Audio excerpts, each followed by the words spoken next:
I just landed in Pittsburgh. This is all I brought. I did not check a bag. I just brought like a couple changes of clothes because I'm literally gonna turn and burn, drive right back to Texas. But I'm just waiting for my uncle to come pick me up now. Oh, there he is out there. Oh, my uncle picked me up from the airport, back at my grandma's house where my dad grew up. This is my uncle's current car. He just got it. Project car is his old one. You ready? You ready for this? Boom. It's a 2003 Yukon XL. And it's not just any Yukon XL. The original owner of this thing was my dad. I grew up riding around in this thing. No joke. It got flat towed behind our motorhome. All the stuff is still on it. Like, everything's still here, exactly how my dad left it.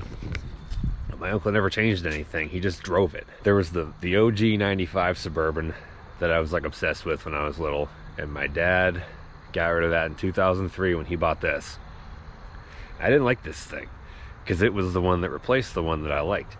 So I was like, you know, I didn't hate it, but it never really had like a special place with me because it was always the one that got rid of my favorite one. He had this 03 to 07, end of 07, 2008 pretty much, when he bought a 2008 Suburban. That 2008 Suburban eventually became my pseudo first car when I got my driver's license, and was kind of what, you know, got ball rolling and all that stuff where I started messing with Plasti Dip and whatever. But when he bought that 08 Suburban, he sold this one to my uncle, who has been driving it since then. So for 12 years, this has been my uncle's truck. He lived in Maryland until recently, so it didn't see a whole lot of salt. I mean, it saw it, not as much as it would have here, but it's not in terrible shape. It's not in great shape either. It's got some wear and tear. I don't even know how many miles are on it, honestly. I think it's like 150,000. You know, we got some branch scuffs, and this is the only body rust I've noticed. And this wasn't even here a couple years ago, last time I remember looking at this thing. My dad had this backup camera on there in this like Pioneer head unit, and my uncle got rid of the head unit because he thought it was annoying, but he just left the camera license plate frame. So this is straight out of 2003. It's still there. I'm gonna leave it there. The camera doesn't work, but it has to stay there just because it's part of the heritage at this point. All the wires are still in there. This panel here does not match because it got dinged somehow. My dad had it, and he actually painted this in our garage. I remember kind of helping him do it. I didn't really help him, I was just watching him. And he's like, oh, it doesn't match because this is lacquer and the regular paint's enamel or something. It's good enough that you don't really notice it. This is the only evidence of my dad ever working on a car that I had ever seen him do ever, is this panel right here. It's not bad. I mean, there's a little bit of rust right here, but it's not really invasive. And we're gonna be in Texas, so it's not gonna get any worse. Yeah, that's my grandma's Avalon. She's 92 years old, and it hasn't moved in probably a year. So that's why it looks like freaking scary back here. We got a little scars here. I think he was, you know, used the wrong side of the snow scraper once or something, he told me. My uncle did anyway. I didn't notice that these had paint matched door handles though. That's pretty cool. The interior is about identical to Elvis. Same, it's actually nicer. It's nicer, in better shape, but it's still pretty dirty. He didn't clean anything. You can see all the brake systems for the flat towing. The breakaway system is still here. The little rod that would press the brake pedal is right here. It would, you know, clamp onto there. He really did not do anything but sign the paperwork from my dad and drive it for 12 years. Like, that's it. Let's check out the engine bay here. We got a little bit of rust up on the hood, but that's no big deal. It's not too bad. We'll just, you know, it's mint. Whatever. Yeah, I'm thinking that old 8088 will go right about here, and this motor is gonna blow up. Well, first we're gonna blow up the 4L60, and then we're gonna blow that motor up, and then we'll put good stuff in it and actually make this thing go fast. It's actually in not terrible shape. If you're familiar with vehicles that come from, you know, like Rust Belt areas, especially Western Pennsylvania, a 2003 to be as clean as this one is for being daily driven by 2 different people for 17 years, it's not bad at all. Not at all. It's got good tires on it. The frame's surface rust, that's totally normal. No big deal. Got them 16s, boy. I'm just kind of thinking in my head, I'd like to make this thing look kind of cool. Not like a race car, but just like cool. Like if I could just, you know, snap my fingers, do some stuff to it, I'd put the Sierra HD bumper on it, and with the little grill spacer, so it, you know, has a little like my Duramax does, that style, and color match that just like my Duramax has color match grill. Put some new 18-inch wheels on here, like of the newer GMCs. You know, tint the windows, ditch the running boards. Simple stuff. And, you know, some like kind of stock looking taillights that are LEDs. I think those look nice. Even just changing the headlights so they aren't yellow anymore would be nice. I don't know if I could change the bumper though, because all this is still here. Even the little pole pin, like this thing's been flapping around for 12 years. Like, that's just hilarious. I remember one time I was riding in here with my dad was driving and my sister was next to me. My mom wasn't there for some reason. I don't know where she was. We were coming back from somewhere and we hit a deer. And I'm sitting here about like this, but my head's like down here because I'm maybe like 8 years old or something like that. And, you know, it had XM radio back then. My dad thought he was funny, so he'd like put it on Kids Bop or Radio Disney or something and turn the volume all the way up just to bother us. Well, he's up there freaking goofing with the radio to make us mad, just be funny, and then we just tank this deer. And I still have the original GMC badge from the grill that cracked that came off of this thing. It's in my bedroom. Just checking it out. Huh? I'm just reminiscing about the time my dad hit a deer in this thing. Oh. I still have the original GMC badge from that. This is where you had to sit. This is where I was sitting when it happened, except I was like down here Yeah. because I was a lot shorter. As you can see, I tried to clean at least the big heavy stuff out of here. See how the squirrels hang out and they load their black walnut feasts. So how long has it been sitting here for? So here's another little thing that I did. I forget exactly. Back in the day when the prices went way up for gas, I put a lock on the gas cap. You know, when this thing was getting flat towed behind the motorhome once, when we camped in a Walmart parking lot, somebody actually siphoned all the gas out of it. Because somebody had stolen my Valentine 1. Really? Out of there, yeah. And in any event. So you got broken into in this thing too? Yeah. How'd they do that? I think I left it unlocked. When my dad had it, he got his nav unit and BlackBerry and stuff stolen out of it, but they smashed 2 windows. Because if you look at it, they don't match each other for something. I vaguely remember that. And there are always little pieces of glass in the carpet. They never seem to go away. Okay. Yeah, see, this one's got the PPG stamp on there. Yeah. And yeah, PPG, and then the other 2 are like the original windows. The guy who I had working on this thing, little guy in Frederick, which was good because I didn't want to go to the dealer. Anyway, he lost the official key. And so, because that, you know, the official one has like a little, it's like rubberized, whatever. That battery was feeling it.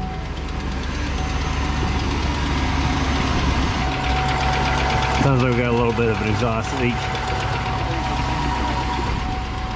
Can you hear that?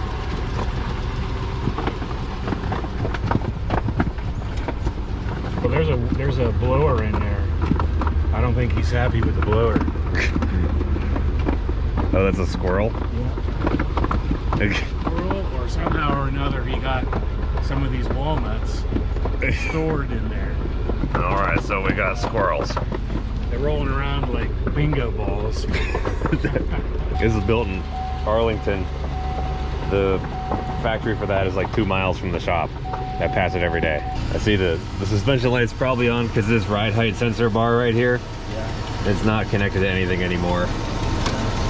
That would make a light happen. You think it'll make it to Texas?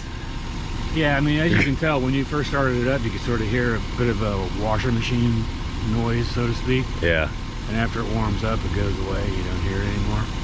It likes running. It doesn't like sitting here and getting abused by the squirrels. How the squirrels, where they would have gained, there must be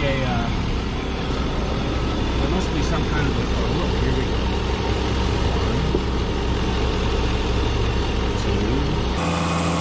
1, 2. There's a bunch of them in there. There's more down there.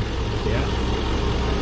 There's a whole stash. Whatever you could hear in there flipping around was pretty loud. Did you shut the blower motor off, or did it just stop doing it? It might have, wherever it stopped, it may have ended up stopping in an area where it could restart. Oh yeah, there's something wedged. There's something wedged in there for sure. I had to go turn on the grill.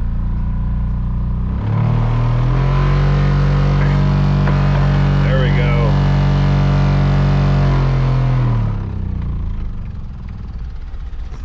I feel like I'm just picturing like the lottery going on in there with these freaking things. Turn it off.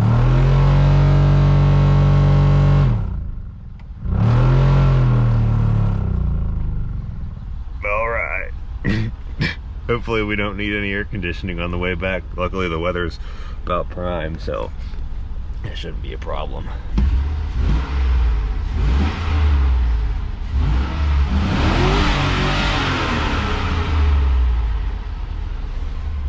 Seems fine to me. I've had essentially the brake lines and fuel lines all been replaced at one point or another, but it still feels like if you punch the brakes, you're gonna feel it's really soft. It's got 199,099 on it. Should go for like a little 1,000-mile jaunt just so I can say I did the 200. I'll hit 200 on the way back. You can call, yeah, send me a text. I will.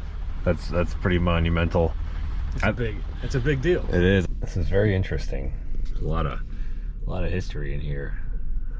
I never drove this thing before. I remember riding in it even once my uncle had it. And at this point, it's been his more than it's been my dad's, or even the one I rode around in. But it was always kind of like just there. And it's weird now. I can pretty much guarantee that at some point when I was little, I wandered out in the garage and hopped up in the seat of this thing and, you know, wiggled the wheel and like pretended I was driving it and stuff. And now we're about to turn it into a racing machine. What do you think? What do you think about all this? All this that you just listened to.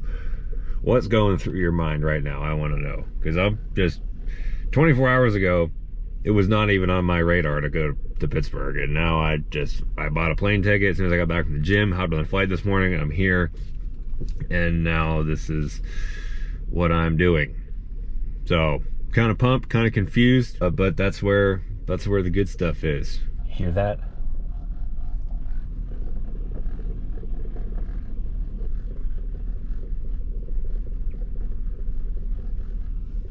Still makes all kinds of weird noises. I swear the 93 Suburban I have makes less weird noises than this does. Well, there it is. That's the new project. Plan is tomorrow, you know, do the paperwork stuff. I'm gonna take it back up to my dad's house. I'm gonna get some more stuff there. Like I got like a, you know, TV and things like that I want to bring back to Texas for my Newell that I didn't take with me last time. So I'm gonna get that, load up some more stuff, maybe grab some more parts. I got a 4L80 laying around. I'm gonna use in it, but not until we blow up the 4L60 first. That's the plan. My kind of MO with this thing is nothing's gonna be preventatively replaced before it breaks. We're gonna find out when it breaks, how much it takes to break it, and why it broke. So basically motors, everything stays the same. We're just gonna turbo it, see what dies first, and then once the transmission blows up, then we'll upgrade it. And once the motor blows up, then we'll upgrade it. And once the rim blows up, then we'll upgrade it. That kind of stuff to push the limits of everything that's in there, just so you guys can see from a true testing perspective how far this stuff will go. That's kind of my plan. Make sure you hit that subscribe button so you don't miss the future videos, especially with me driving it back to Texas, because I'm planning on making a couple stops at some other YouTubers' places in between here and there. Because there's kind of a lot of stuff between Pennsylvania and Texas.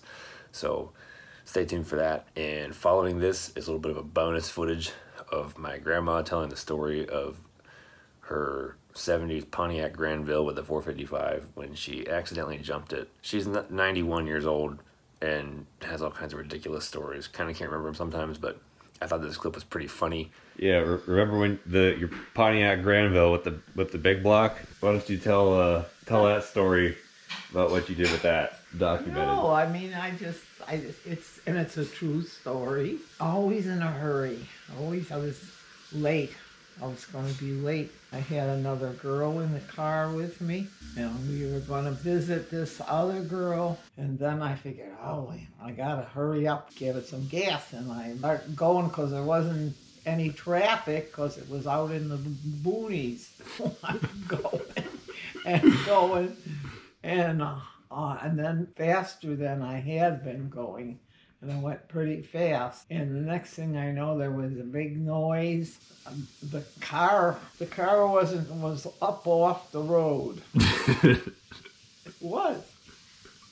It was up off the road. Oh, and then I had to check and see if my friend was okay because the top of her head went right into the top of the car. You got some air. Is that what happened?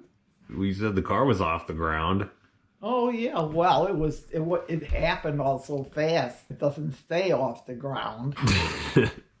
I don't know. You were telling us about it, and you were like, "Oh, it went off the railroad tracks like the movies." That's how you told me about it. So you wrecked the Granville? Yeah. You totaled with a total? You only had the car for like a week or something too. Oh wow, what are you bragging? No, I'm just saying.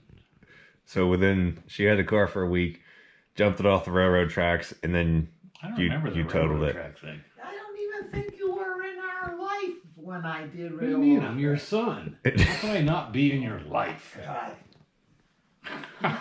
What's the story? And it was Tell me the story. I don't remember it. no. Listen.